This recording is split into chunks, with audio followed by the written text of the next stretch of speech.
Короче, килька дала сбой. Поедем в сервис сейчас.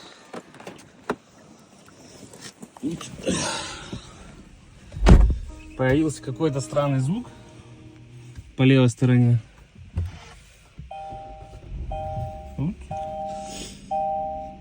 Сейчас узнаем, что там. Бля, какая-то мощная жара в Питере, да, стоит нынче. Хотя месяц был холодный, июнь, а в июле прям дала жару немного погода. Ну, лето как, ну, что с него взять, лето и лето.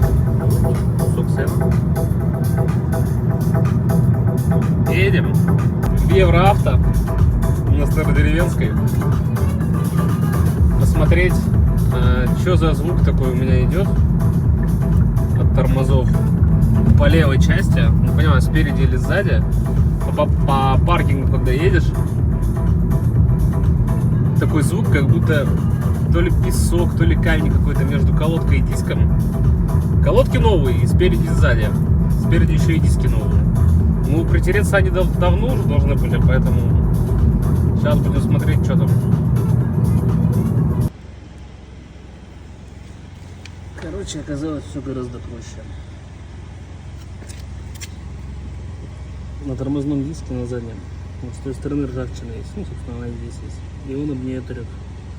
Нужно просто посильнее на тормоз подавить.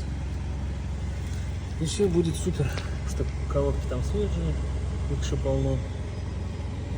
Поэтому, как обычно, все оказалось гораздо проще. Ну, здесь, собственно, все нормально. Смотрели, тоже звуков никаких лишних не издает. Получается вот только то, заднее колесо. Вот.